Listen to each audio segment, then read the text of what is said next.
When you opened up, love, and told me about your past, the videos you've done, you being a stripper, you having a pimp, that was really hard on me. That was hard on me to share too. Yeah, I was at a loss of words. I just sat there processing with the Lord. I'm like, God, are you sure?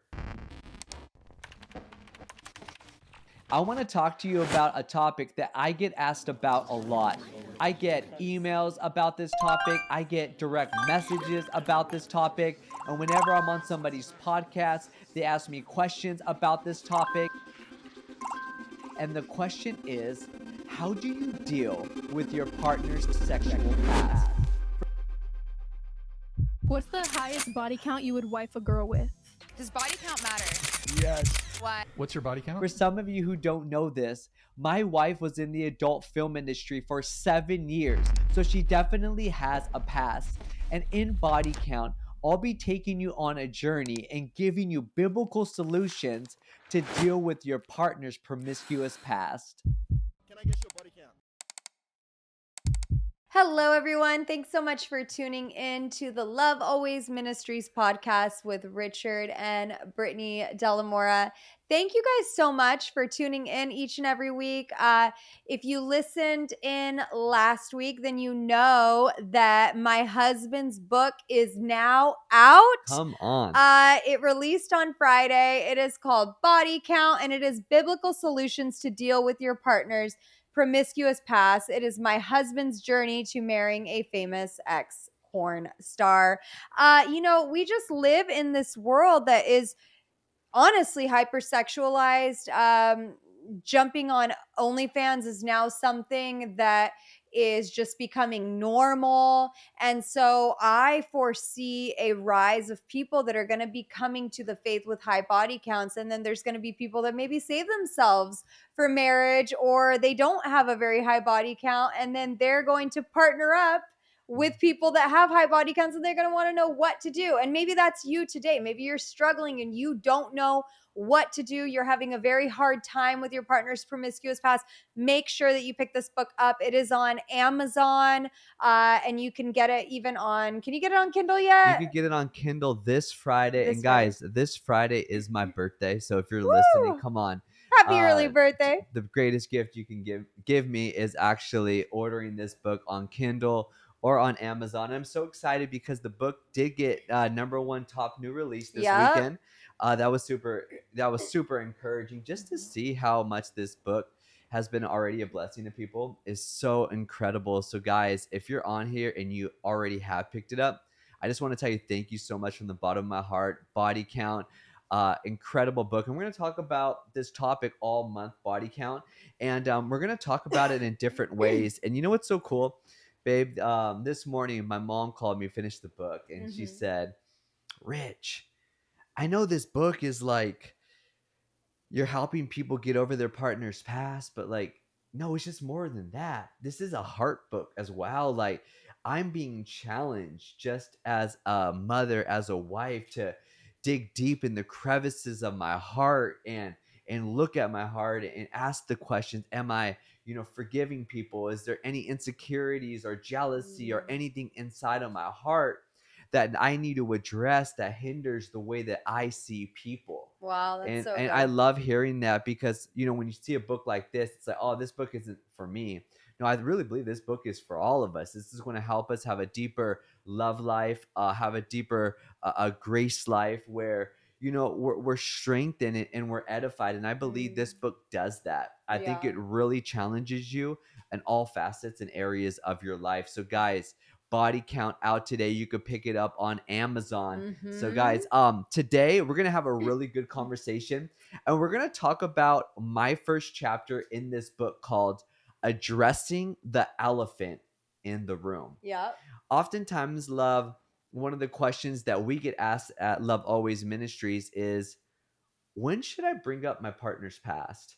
Or when should I ask them about Yeah, their past, right? Or yeah. bring up my own past. Like, when should we have the past talk? And I think it is very imperative to have the past talk. Some people don't think it's important. Some people don't want nothing to do with it because they're like, I don't want to know about your past. I don't want to know about the people that, you have slept with, or I don't even know if you're a virgin or not. I just don't even want to talk about that. Yep. And I understand and respect you if you are that person that you don't want to talk about it. But for me personally, I think it was so important to address that elephant in the room.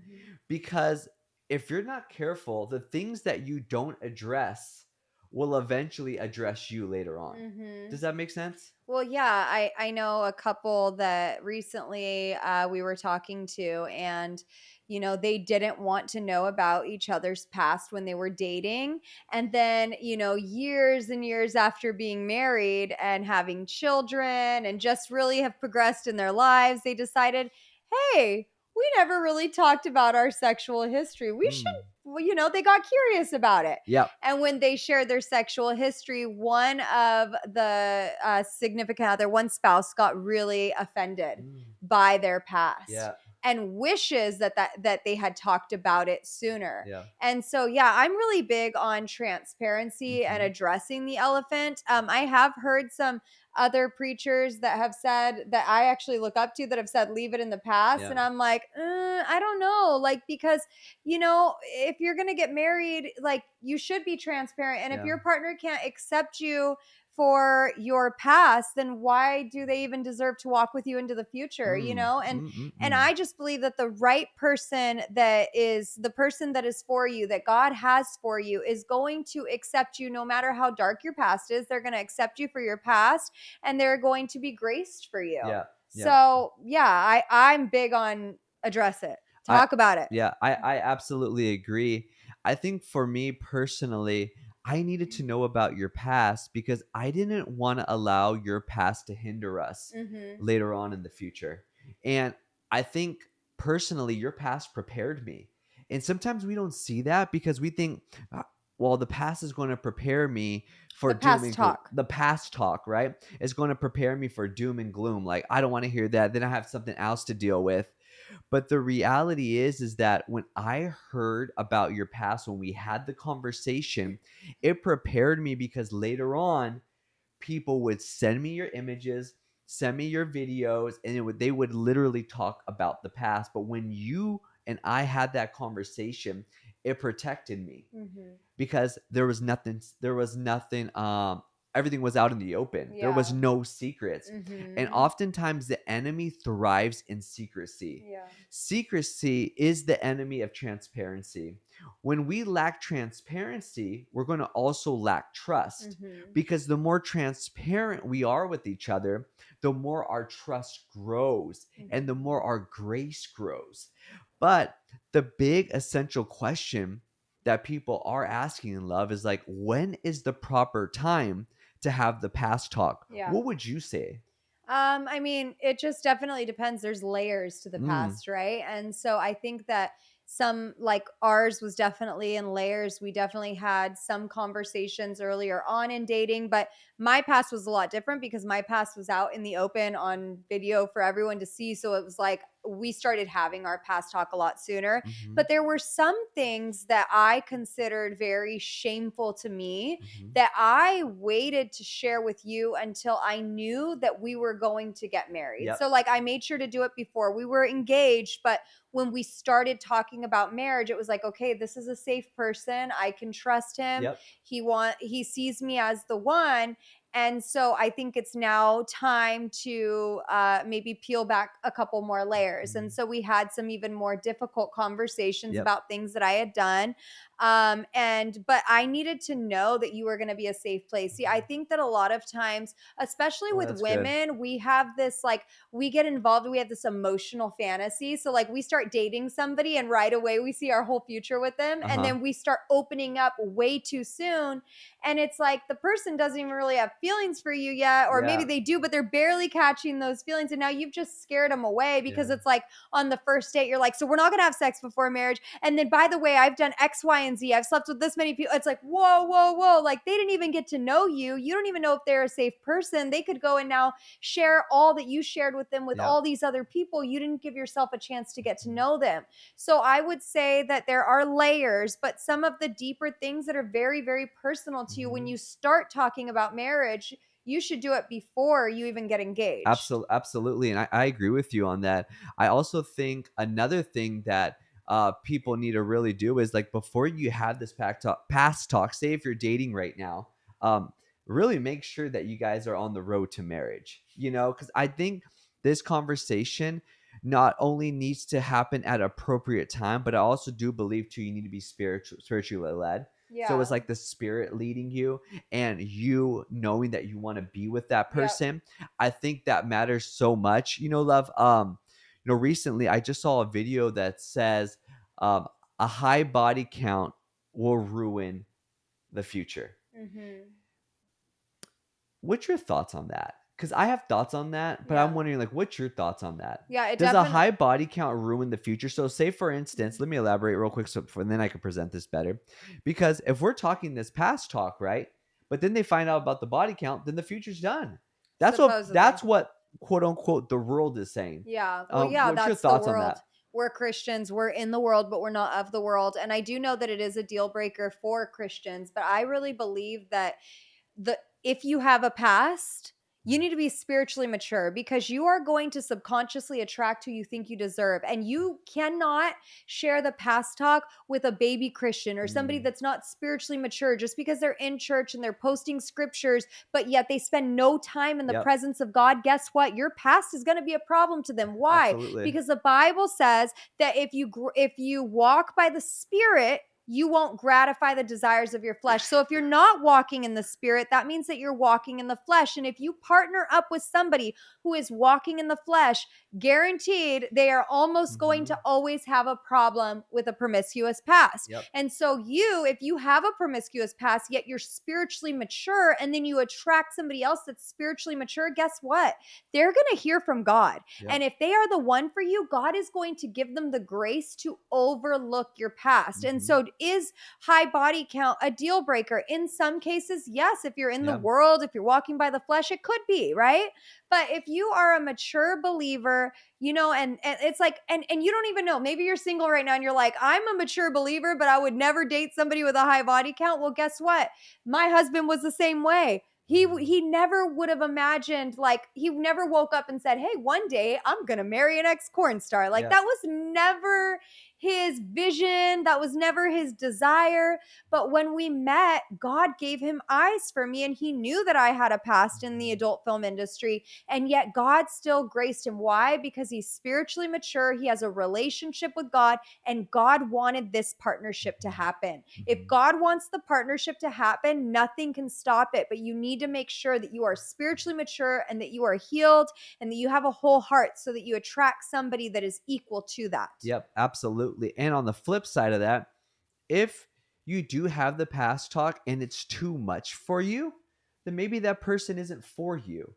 And that's totally okay as well. Yeah. Because I do believe, it takes a certain grace to be with somebody who has a past. Yep. And I just think too, like, if you're watching here today and you're saying, Rich, Britt, that's a little too much for me, then I would agree with you and say, okay, it is, but make sure that you process with the Lord.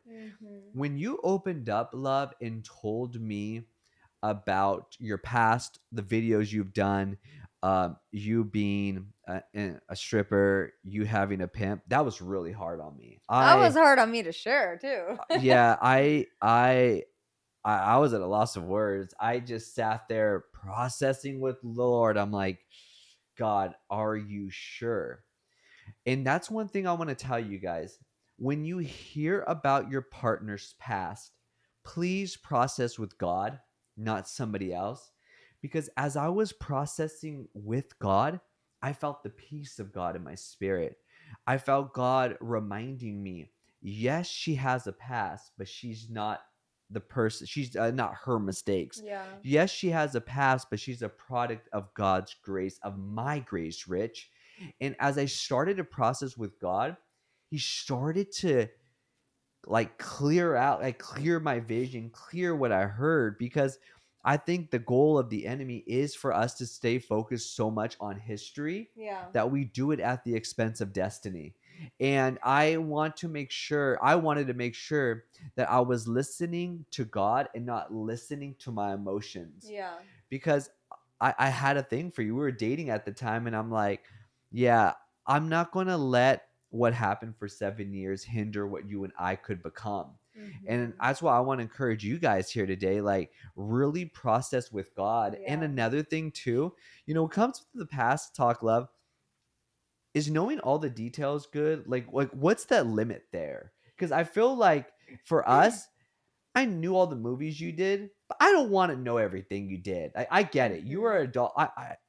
Yes, you know what I mean? Like, yeah, I know what's going to happen. Yeah. I don't need to know all those details, but I mean, you know a lot, but like, yeah, not like I didn't break down scene by yeah, scene for you, yeah, but yeah, things like that. Yeah. yeah.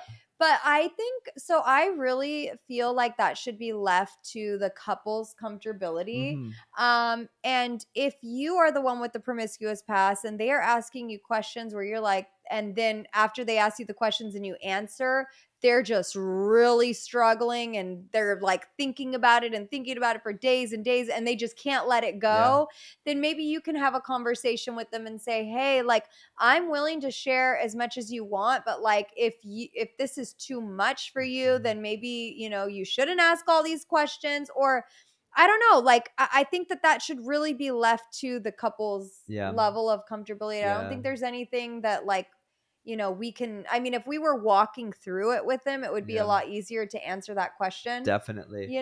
but that's got to be left to kind of their comfortability. Definitely. And I would just really encourage them just to be spiritually led. Yeah. And that's what I did. I felt like led by the Spirit to ask you questions. And then from there, I'm like, all right, I know what I need to know now. And let me tell you too, like every time we were going to hang out, I swear I would get on my knees and pray and cry out to God, Lord God, I really believe that this is the person I'm supposed to marry. God, please give him the grace. Yeah. Because he keeps asking me the hardest questions. I was not prepared for the Yeah. questions you were going to ask me. Honestly, I hadn't dated Yeah. anybody as a surrendered Christian. Yep. You were the first person I dated in the 3 years that I Yep. had started going to church. And so I wasn't prepared for the conversations, and they were equally as hard on me as they were you, because Yep. I had shared my testimony, but it was a very clean cut Christian version of my story. I hadn't shared the details with anybody. And Yeah. honestly, it brought up shame in me too, of like, man, I can't believe I did those things. And so I would pray, like, Lord, help me to answer the questions honestly, give me bravery, give me confidence, but give him the grace, like prepare his heart, because Yeah. I've done a lot of junk. Yeah. And I don't want him to run away, and I want you to give him ears to hear from your spirit. And I would just pray over you, like Absolutely. before we would go on every single Yep. date. Yep. No, that's actually really good. And I truly believe, hun, the reason why couples aren't strong in their marriage is because they don't have the hard conversations. I believe hard conversations lead to a greater foundation. When we have the tough conversations, it creates strong foundation because we start to trust each other. We grow. And not only that, vulnerability. I think vulnerability is a word that we need to exercise in our marriage, in our relationships. Because when you're vulnerable and you're honest, it starts to allow your like it creates like this strength and bond between you and your partner that I just believe that all the other fluff and stuff doesn't do. Fluff and stuff. Yeah, That fluff sounds and like a stuff. laundromat. Yeah, like the fluff and stuff doesn't do. Fluff and No, stuff. because I just think it's all cute, and you guys, it's like I love all the cutesy stuff that we do, but sometimes you need to have tough conversations because it will build you later on. And I felt like that built me for later on, because now it doesn't even affect me. It's so impervious to me. Like it does not affect me whatsoever because I was willing to have this conversation. I also had this thought.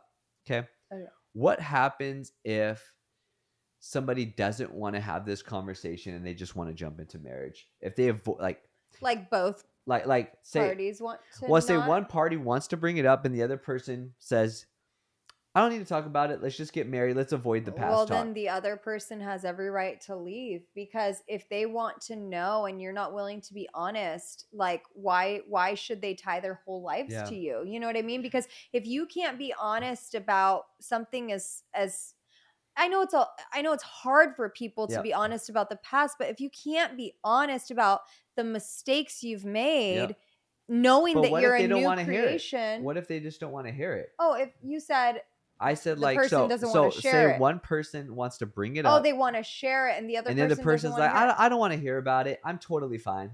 Well, then okay, that's on you. But when you get married, and we kind of already brought this up, that we knew of a couple who brought it up after they got married years down the line. It was really hard for the partner to hear this. Yep. And so yeah, you can jump into marriage that way, but I guarantee you're gonna get curious at some point or another. Yeah. And you're gonna want to know. And if you don't, that's great. That's totally fine.